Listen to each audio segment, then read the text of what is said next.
बिस्मिल्लाहिर्रहमानिर्रहीम। Dear students, आज हम पढ़ेंगे posterior loop of the pituitary gland. इसको कहा जाता है न्यूरोहाइपोपाइसिस। अब इनको न्यूरोहाइपोपाइसिस किस वजह से कहा जाता है, ये भी हम आज के इस टॉपिक में डिस्कस करेंगे। इसको ये डाइसेफलान के से डिराइवेटिव्स हैं और इसमें एक न्यूरल टिश्यूज़ मौजूद हैं और फिर इन दो न्यूरल टिश्यू में हमारे पास दो न्यूक्लियस आ जाते हैं। एक को कहते हैं सुप्रा ऑप्टिक न्यूक्लियस और दूसरे को कहा जाता है पेरावेंट्रिकुलर न्यूक्लियस। तो इसी वजह से इनको कहते हैं क्या, न्यूरोहाइपोपाइसिस कहा जाता है। अब अगर इनकी हार्मोन्स की बात की जाए तो इनसे टू हार्मोन्स की सिक्रीशन होती है। एक ऑक्सीटोसिन की सिक्रीशन होती है और दूसरी एडीएच एंटी डायरोटिक हार्मोन्स की सिक्रीशन हो जाती है। और ये दोनों ऐसे हार्मोन्स हैं कि ये release to the response of nerve impulse, मतलब नर्व हाइपोथैलेमस से ही इसको इंफॉर्मेशन मिलेगी। और हाइपोथैलेमस में ऑस्मो रिसेप्टर्स मौजूद है और हार्ट में बैरो रिसेप्टर्स मौजूद है और इन्हीं रिसेप्टर्स की वजह से इन्हीं दो हार्मोन्स की सिक्रीशन होगी। फिर अगर देखा जाए तो मैंने यहाँ पर डायग्राम में पोस्टीरियर लूप को शो किया हुआ है। तो एक को मैंने रेड से कलर किया हुआ है और इसको कहते हैं सुप्रा ऑप्टिक न्यूक्लियस। सुप्रा ऑप्टिक न्यूक्लियस से सिक्रीशन होती है एंटी डायरोटिक हार्मोन की और इसी एंटी डायरोटिक हार्मोन को दूसरा नाम भी दिया जाता है वेसोप्रेशन। ये इसका एक दूसरा नाम भी है। इसको इसी वजह से दूसरा वेसोप्रेशन कहा जाता है क्योंकि जो एंडोथेलियम सेल्स हैं कैपिलरी के वो कॉन्ट्रैक्ट हो जाते हैं, तो इसी वजह से इसको वेसोप्रेशन कहा जाता है। फिर एक दूसरा न्यूक्लियस इसमें मौजूद है पेरावेंट्रिकुलर न्यूक्लियस और पेरावेंट्रिकुलर से ऑक्सीटोसिन की सिक्रीशन होती है। अच्छा, तो इसमें यहाँ पर इन्हीं दो न्यूक्लियस में ऑक्सीटोसिन में पेरावेंट्रिकुलर न्यूक्लियस में ऑक्सीटोसिन की सिक्रीशन हो जाती है और सुप्रा ऑप्टिक न्यूक्लियस में ये सिंथेसाइज हो जाता है एडीएच। जब इन दोनों की सिक्रीशन या सिंथेसिस हो जाती है तो सिंथेसिस हो जाने की वजह से इनसे एक एक्सॉन्स निकलते हैं और उन्हीं को कहते हैं एक्सॉन टू प्राइमरी कैपिलरी। और इन्हीं एक्सॉन टू प्राइमरी कैपिलरीज के जरिए से यहाँ पर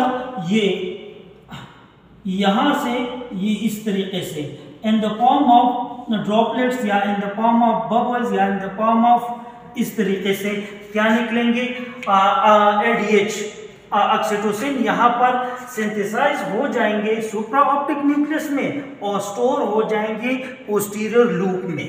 इसी तरीके से जो पेरावेंट्रिकुलर न्यूक्लियस है यहाँ पर इनकी सिंथेसिस होगी पेरावेंट्रिकुलर न्यूक्लियस में ऑक्सीटोसिन की और इसकी एक्सॉन कैपिलरीज के जरिए से इसकी ट्रांसपोर्टेशन होगी और यहाँ पर ये स्टोर होंगे पोस्टीरियर लूप में, ये स्टोर हो जाएंगे।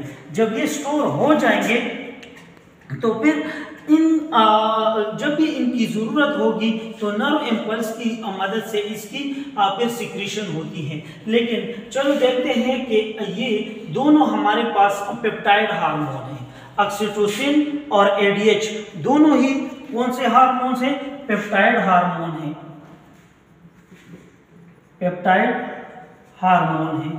और इन्हीं पेप्टाइड हार्मोन्स में ये 9 एमाइनो एसिड से ही बनते हैं,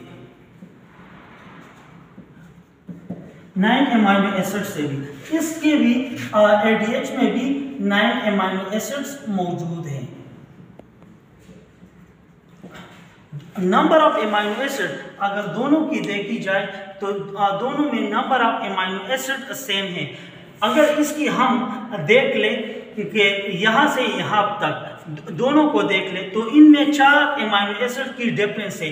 मतलब ये कि यहाँ पर क्या है, आइसोल्यूसिन है, यहाँ पर ल्यूसिन है, यहाँ पर फिनाइल एलेनाइन है और यहाँ पर क्या है, अर्जिनिन है। बाकी सेम एमाइनो एसिड्स है, 9 एमाइनो एसिड्स हैं और 9 एमाइनो एसिड सारे के सारे क्या है, एक जैसे 1 2 3 4 5 6 7 8 और 9। इसी तरीके से 1 2 3 4 5 6 7 8 और 9, दोनों में एमाइनो एसिड के जो नंबर्स हैं वो सेम है, लेकिन एमाइनो एसिड नंबर 3 यहाँ पर आइसोल्यूसिन है, लेकिन एमाइनो एसिड नंबर 3 यहाँ पर फिनाइल एलानिन है, लेकिन यहाँ पर बाकी सेम है। इसी तरीके से एमाइनो एसिड नंबर 8 यहाँ पर ल्यूसीन है और यहाँ पर क्या आ जाता है, अर्जिनिन, ये एमाइनो एसिड। मतलब ये कि दो एमाइनो एसिड की डिफरेंसेस की वजह से जो सीक्वेंस है ऑक्सीटोसिन और एडीएच का, ये चेंज आ चुका है। फिर अगर देखा जाए तो इससे पैरावेंट्रिकुलर न्यूक्लियस से ऑक्सीटोसिन की सिक्रीशन होती है और सुप्रा ऑप्टिक न्यूक्लियस से ह्यूमन एंटीडायरेटिक हार्मोन्स की सिक्रीशन हो जाती है। अब अगर इनकी बायोकेमिकल सिक्रीशन की बात की जाए या बायोकेमिकल फंक्शन की बात की जाए, इफेक्ट ऑफ यूट्रस, ये कंट्रैक्शन ऑफ uterus,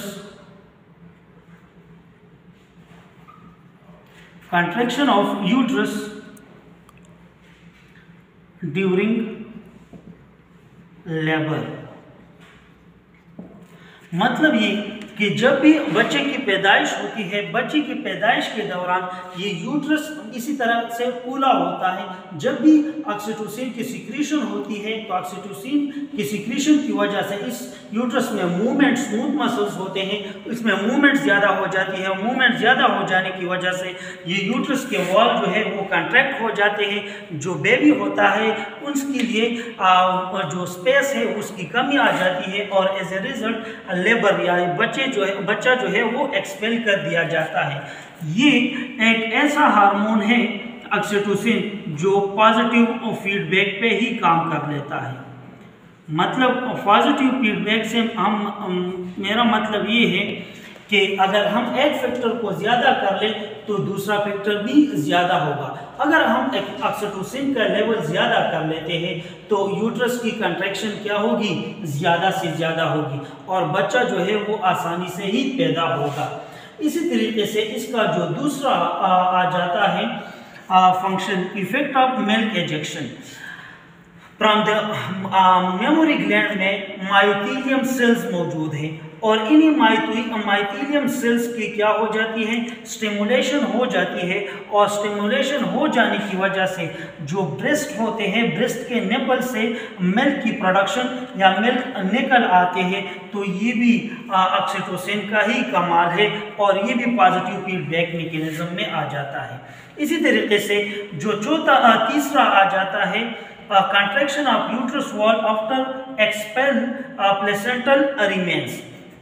जो प्लेसेंटा होता है, जो मदर और बेबी के दरमियान एक कनेक्शन है, उसी कनेक्शन को भी ख़त्म, उस डिस्क लाइक शेप को यूट्रस से निकालना, ये भी किसका काम है, ऑक्सीटोसिन का ही काम है और ऑक्सीटोसिन को हम लव हार्मोन भी कहा जाता है। अब आ जाते हैं दूसरे पे एडीएच पे कि एडीएच का फंक्शन क्या है।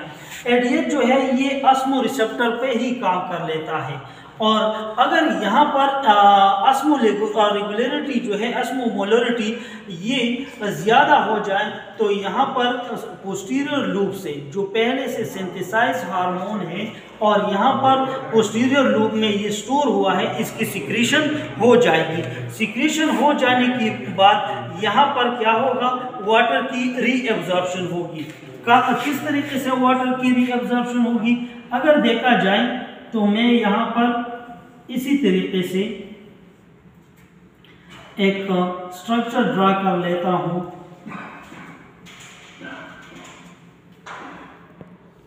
और इसको कहते हैं नीफ्रॉन।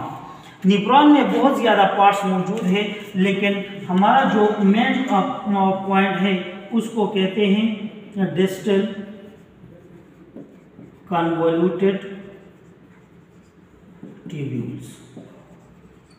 Distal convoluted tubule, distal convoluted tubule जो है यहाँ पर वाटर की अबंडेंस ज़्यादा होती है और ब्लड में वाटर की कंसंट्रेशन क्या हो जाती है, गिर जाती है।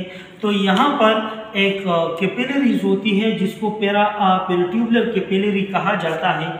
इसी पेरिट्यूबुलर कैपिलरी में आ जाता है ADH, एंटी डायरेटिक हार्मोन, और जितने भी वाटर होती है वो वाटर की रीएब्जॉर्प्शन हो जाती है और इसी ब्लड के साथ ये मिल जाती है। और ब्लड के साथ मिल जाने की वजह से जो ब्लड में वाटर की मकदार है वो इंक्रीज हो जाती है। तो इंक्रीज हो जाने की वजह से मैंने फिर लिखा हुआ है कि ADH concern with the regulation of water balance in the body. Water की बैलेंस रखना बॉडी में ये ADH का काम है। ये किस तरह से करेगा? Stimulate kidney. किडनी में क्या चीज़ मौजूद है? निफ्रॉन मौजूद है, और यही निफ्रॉन में क्या है? डिस्टल कन्वोल्यूटेड ट्यूब्यूल मौजूद है, और इसी डिस्टल कन्वोल्यूटेड ट्यूब्यूल्स की वजह से वाटर की मैक्सिमम रीएब्जॉर्प्शन होगी।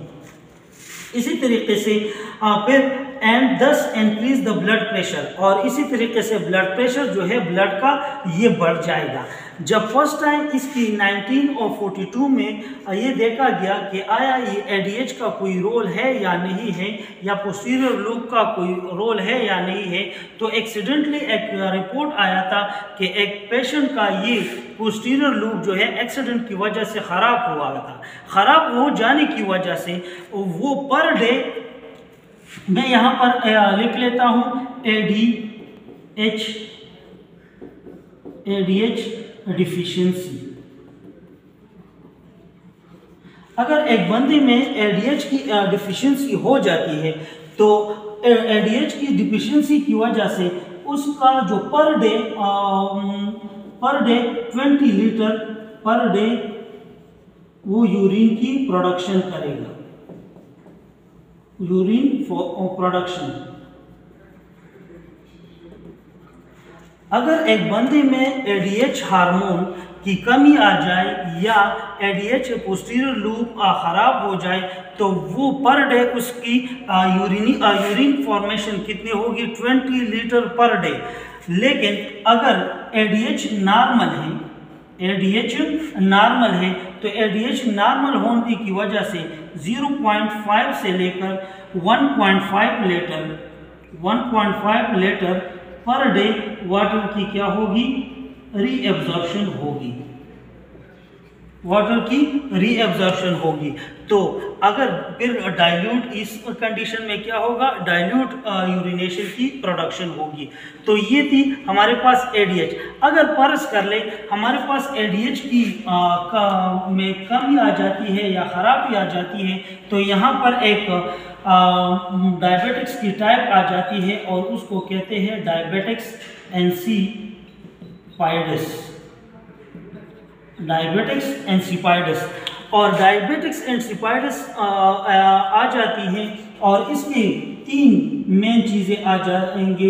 एक को कहते हैं पॉलीडायप्सिया, दूसरे को कहा जाता है पॉलीफोलिया और तीसरे को कहा जाता है पॉलीयूरिया। अब पॉलीडायप्सिया कहते हैं सीवियर थ्रस्ट को, मतलब ये कि इस पेशेंट को क्या होगा?